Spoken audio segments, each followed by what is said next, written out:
Hi friends, good morning. ಎಲ್ಲರೂ ಹೇಗಿದ್ದೀರಾ? ಎಲ್ಲರೂ ಚೆನ್ನಾಗಿದ್ದೀರಾ ಅಂತ ಭಾವಿಸ್ತೀನಿ. ಬನ್ನಿ, ನಾನಿವತ್ತು ನಿಮಗೆ ಗಾರ್ಗೆ ಸ್ವೀಟ್ ಹೇಳ್ಕೊಡ್ತಾ ಇದ್ದೀನಿ. ಇದು ಗಾರ್ಗೆ ಅಂದರೆ ಏನಂದರೆ ಒಂದು ಟೈಪ್ ಆಫ್ ಸ್ವೀಟು. ಇದನ್ನು ಯಾವಾಗಲೂ ಪರಂಗಿಕಾಯಲ್ಲಿ ಮಾಡ್ತೀವಿ, ಬಟ್ ಇವತ್ತು ಕುಂಬಳಕಾಯಲ್ಲಿ ಮಾಡಿದ್ವಿ. ತುಂಬ ಚೆನ್ನಾಗಿ ಬಂದಿತ್ತು, ಅದಕ್ಕೋಸ್ಕರ ವಿಡಿಯೋ ಮಾಡಿ ಅಪ್ಲೋಡ್ ಮಾಡ್ತಾ ಇದ್ದೀನಿ. ಕುಂಬಳಕಾಯಿನ ಸಿಪ್ಪೆ ಬೆರಕೆನ ಈ ಥರ ತುರಿದು ಒಂದು ಜರಡಿಲಿ ಹಾಕಿ ಅದು ನೀರು ಇಳಿಯೋ ತನಕ ನೀಟಾಗಿ ಸೋಸ್ಕೋಬೇಕು. ಅದಾದಮೇಲೆ ಸ್ವಲ್ಪ ಅಕ್ಕಿ ಹಿಟ್ಟನ್ನ ಸಹ ಬಿಸಿ ಮಾಡಿಕೊಂಡ್ರೆ ಸಾಕು. ಇದಾದಮೇಲೆ ಗೋಧಿ ಹಿಟ್ಟನ್ನು ಸಹ ಹಂಗೆ ಸ್ವಲ್ಪ ಬಿಸಿ ಮಾಡ್ಕೋಬೇಕು. ಇದು ಸಹ ಡೀಪ್ ಫ್ರೈ ಏನು ಬೇಡ, ಯಾಕಂದರೆ ನಾವು ಎಣ್ಣೆಯಲ್ಲಿ ಕರಿಯೋದ್ರಿಂದ ಎಣ್ಣೆ ಹಿಡಿಬಾರ್ದಂತ ಈ ಥರ ಮಾಡ್ಕೊಂಡಾಗ, ಬಿಸಿ ಮಾಡ್ಕೊಂಡಾಗ ಎಣ್ಣೆ ಹಿಡಿಯಲ್ಲ, ಅದಕ್ಕೋಸ್ಕರ ಮಾಡ್ಕೋಬೇಕು. ಒಂದು ಪಾತ್ರೆ ತಗೊಂಡು ಬೆಲ್ಲ ಹಾಕಿ ಅದಕ್ಕೆ ಸ್ವಲ್ಪ ನೀರು ಹಾಕಿ, ಬೆಲ್ಲ ಕರಗಿದ್ರೆ ಸಾಕು, ಪಾಕ ಬರಬೇಕಂತೇನಿಲ್ಲ. ನೋಡಿ, ಇವಾಗ ಬೆಲ್ಲ ಕರಗ್ತಾ ಇದೆ, ಇನ್ನೂ ಸ್ವಲ್ಪ ಕರಗಬೇಕು. ಅದಾದಮೇಲೆ ನಾನು ಚಿಟಿಕೆಯಷ್ಟು ಉಪ್ಪು ಸಹ ಇದಕ್ಕೆ ಆ್ಯಡ್ ಮಾಡ್ತಾ ಇದ್ದೀನಿ.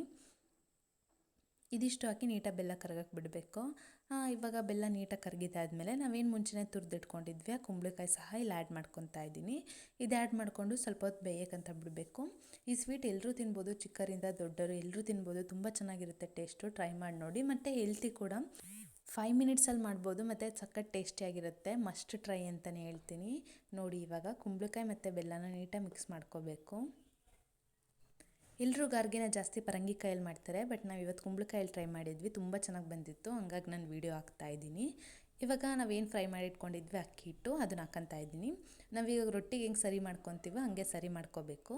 ನೋಡಬೇಕು ಅದ ಎಷ್ಟಾಗುತ್ತೋ ಅಷ್ಟು ಹಿಟ್ಟು ಹಾಕೊಂಡ್ರೆ ಸಾಕು. ಇವಾಗ ನಾನು ಗೋಧಿ ಹಿಟ್ಟು ಸಹ ಆ್ಯಡ್ ಮಾಡ್ಕೊತಾ ಇದ್ದೀನಿ. ಎರಡನ್ನೂ ಸಮ ಪ್ರಮಾಣದಲ್ಲಿ ಆ್ಯಡ್ ಮಾಡಿಕೊಂಡು ಇವಾಗ ಸರಿ ಹೆಂಗೆ ಮಳ್ಳಕ್ಕಂತ ಬಿಡ್ತೀವಿ ಹಿಟ್ಟಾಕಿ, ಅದೇ ಥರ ಇದನ್ನು ಸ್ವಲ್ಪ ಹೊತ್ತು ಹಿಟ್ಟಾಕಿ ಬಿಟ್ಟಿದ್ದೀವಿ.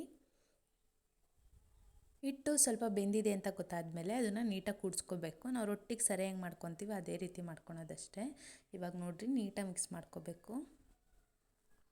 ನಾವು ಪರಂಗಿಕಾಯಲ್ಲಿ ಗಾರ್ಗೆ ಮಾಡಿದರೆ ಅದು ಚೂರು ನರಕಲಾಗೋದು ಹಂಗೆಲ್ಲ ಆಗುತ್ತೆ, ಬಟ್ ಕುಂಬಳಕಾಯಲ್ಲಿ ತುಂಬ ಸ್ಮೂತ್ ಬಂದಿತ್ತು, ತುಂಬ ಚೆನ್ನಾಗಿ ಬಂದಿತ್ತು. ಮಾಡೋಕ್ಕೂ ಅಷ್ಟೇನು ಕಷ್ಟ ಅನಿಸಲ್ಲ, ಹಾರ್ಡ್ಲಿ 5 ಮಿನಿಟ್ಸ್ ಆಗುತ್ತೆ ಅಷ್ಟೇ ಮಾಡೋಕ್ಕೆ. ಇವಾಗ ನೋಡಿರಿ, ನೀಟಾಗಿ ಮಿಕ್ಸ್ ಮಾಡ್ಕೊತಾ ಇದ್ದೀನಿ. ನಿಮಗೆ ಗ್ಯಾಸ್ ಮೇಲೆ ಸರಿ ಆಗಲಿಲ್ಲ ಅಂದರೆ ಸ್ಟವ್ ಆಫ್ ಮಾಡಿಕೊಂಡು ಕೆಳಗಡೆ ಕುತ್ಕೊಂಡು ನೀಟಾಗಿ ಗುರಾಡ್ಕೊಂಡ್ರೆ ಆಯಿತು. ನೀಟಾಗಿ ಮಿಕ್ಸ್ ಮಾಡ್ಕೋಬೇಕು, ಎಲ್ಲೂ ಗಂಟಾಗದೇ ಇರೋ ಥರ. ನೀಟಾಗಿ ಕೂಡಿಸ್ಕೊಂಡಾದ್ಮೇಲೆ ಒಂದು ಅಗಲವಾದ ಪಾತ್ರೆಗೆ ಇದನ್ನು ಹಾಕಿ ಕಂಪ್ಲೀಟ್ ಆರಾಕ್ಬಿಡಬೇಕು. ಅದು ಫುಲ್ ತಣ್ಣಗಾದ್ಮೇಲೆ ನೋಡಿ ನೀಟಾಗಿ ನಾದ್ಕೊಂಡು ಇನ್ನೊಂದು ಸ್ವಲ್ಪ ಅಕ್ಕಿ ಹಿಟ್ಟು ಹಾಕ್ಕೊಂಡು ಕೈಗೆ ಅಕ್ಕಿ ಹಿಟ್ಟು ಹಾಕಿ, ಅದಾದಮೇಲೆ ಈ ಥರ ಸಣ್ಣ ಉಂಡೆ ತೊಗೊಂಡು ನಮಗೆ ಯಾವ ಶೇಪ್ ಬೇಕೋ ಆ ಶೇಪಲ್ಲಿ ಕೊಡ್ಬೋದು. ನಾವು ಇವಾಗ ರೌಂಡ್ ಶೇಪ್ ಮಾಡ್ತಾಯಿದ್ದೀವಿ, ಬಿಸ್ಕೆಟ್ ಶೇಪಲ್ಲಿ. ನಿಮಗೆ ಬೇರೆ ಶೇಪ್ ಬೇಕಂದ್ರೂ ಮಾಡ್ಕೊಬೋದು. ಅಕ್ಕಿ ಹಿಟ್ಟು ಹಾಕೊಂಡು ಮಾಡಿಕೊಂಡ್ರೆ ಈಸಿಯಾಗಿ ಬರುತ್ತೆ, ಕೈಗೇನು ಅಂಟಲ್ಲ. ಈ ಥರ ಎಲ್ಲವನ್ನೂ ಮಾಡ್ಕೊಂಡಾದ್ಮೇಲೆ ಎಣ್ಣೆ ಕಾಯಕ್ಕಿಟ್ಟು ಅದಕ್ಕೆ ಕರಿಯೋದಷ್ಟೇ. ಇಷ್ಟೇ, ಎಷ್ಟು ಈಸಿ ಅಲ್ಲ, ನೋಡಿದ್ರಲ್ಲ. ನೀವು ಟ್ರೈ ಮಾಡಿ, ಹೆಂಗಿದೆ ಅಂತ ಕಮೆಂಟ್ ಮಾಡಿ. ಇವಾಗ ನಾನು ಎಣ್ಣೆ ಕಾಯಕ್ಕಿಟ್ಟಿದ್ದೀನಿ. ಇವಾಗ ನಾನೇನು ಬಿಲೆ ಮಾಡ್ಕೊಂಡಿದ್ದೀನಿ ಅದನ್ನು ಒಂದೊಂದನ್ನೇ ಹಾಕ್ತಾಯಿದ್ದೀನಿ.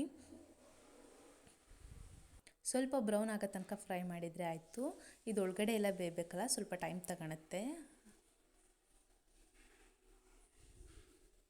ಮನೆಯಲ್ಲಿ ಕೊಬ್ಬರಿ ಎಣ್ಣೆ ಯೂಸ್ ಮಾಡ್ತೀವಿ, ಹಂಗಾಗಿ ಇಷ್ಟೊಂದು ನೊರೆ ಬರ್ತಾಯಿದೆ. ನೀವು ಯಾವ ಎಣ್ಣೆ ಯೂಸ್ ಮಾಡ್ತೀರೋ ಅದೇ ಎಣ್ಣೆಯಲ್ಲಿ ಕರ್ಕೊಂಡ್ರೂ ಸಹ ತುಂಬ ಚೆನ್ನಾಗಿ ಬರುತ್ತೆ. ಇವಾಗೆಲ್ಲ ಹಾಕಿದಾದ್ಮೇಲೆ ದೊಡ್ಡ ಬಾಣಲಿ ಇಡೋದ್ರಿಂದ ಏನಾಗುತ್ತಂದರೆ ಬೇಗ ಹಾಕ್ಬೋದು ಮತ್ತು ಭಾಳನೂ ಹಿಡಿಯುತ್ತೆ. ಅದಾದಮೇಲೆ ಅದು ಬೇಯಕ್ಕೆ ಟೈಮ್ ತಗೊಳುತ್ತಲ್ಲ, ಒಂದೇ ಟೈಮಲ್ಲಿ ಎಲ್ಲ ಬೇಯ್ದುಬಿಡುತ್ತೆ. ಇವಾಗ ನೋಡಿರಿ, ಕಂಪ್ಲೀಟ್ ಬೆಂದಮೇಲೆ ಹೆಂಗೆ ಕಾಣಿಸ್ತಿದೆ ಅಂತ ತೋರಿಸ್ತೀನಿ. ವಾವ್, ಎಷ್ಟು ನೈಸಾಗಿದೆ ಅಲ್ಲ, ಸಖತ್ತಾಗಿತ್ತು ಟೇಸ್ಟ್ ಮಾತ್ರ. ನಾನು ನಿಮಗೆ ಇಲ್ಲಿ ಮುರಿದು ಸಹ ತೋರಿಸ್ತೀನಿ. ಎಣ್ಣೆಯಿಂದ ಬೇಗ ತೆಗೆದ್ರೆ ಸ್ವಲ್ಪ ಮೆತ್ತಗೆ ಬರುತ್ತೆ, ಅಂದರೆ ಒಳಗಡೆ ಎಲ್ಲ ಮೆತ್ತಗಾಗುತ್ತೆ ಅಷ್ಟೇ. ಬಟ್ ನಾವು ಇನ್ನೂ ಡೀಪ್ ಫ್ರೈ ಮಾಡಿದರೆ ನೋಡಿ, ಇವಾಗ ಇನ್ನೊಂದು ಮುರಿದು ತೋರಿಸ್ತಾ ಇದ್ದೀನಿ.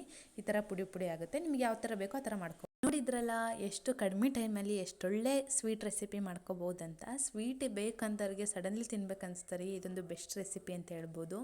ಹೆಲ್ತಿಗೂ ಸಹ ತುಂಬ ಒಳ್ಳೆಯದು. ನಿಮಗೆ ಗೊತ್ತು ಕುಂಬಳಕಾಯಿ ಎಷ್ಟು ಹೆಲ್ತಿ ಅಂತ. ತುಂಬ ಚೆನ್ನಾಗಿರುತ್ತೆ ಟೇಸ್ಟು. ಕೆಲವರು ಮನೇಲಿ ಕುಂಬಳಕಾಯಿ ತಿನ್ನಲ್ಲ, ಅವಾಗ ಹಿಂಗೆಲ್ಲ ಮಾಡಿಕೊಟ್ರೆ ಅವರು ತುಂಬ ಖುಷಿಪಟ್ಟು ತಿಂತಾರೆ. ತುಂಬ ಚೆನ್ನಾಗಿರುತ್ತೆ, ಟ್ರೈ ಮಾಡಿ ನೋಡಿ. ಮತ್ತು ಹೆಂಗೆ ಬಂತಂತ ಕಮೆಂಟ್ ಮಾಡೋದು ಮಾತ್ರ ಮರಿಬೇಡ್ರಿ. Thank you for watching. ಇದೇ ಥರ ಹೆಚ್ಚಿನ ವೀಡಿಯೋಸ್ಗಾಗಿ ನನ್ನ ಚಾನಲ್ಗೆ ಸಬ್ಸ್ಕ್ರೈಬ್ ಆಗಿ. Nayana Prema gallery. Thank you for watching. See you in the next vlog.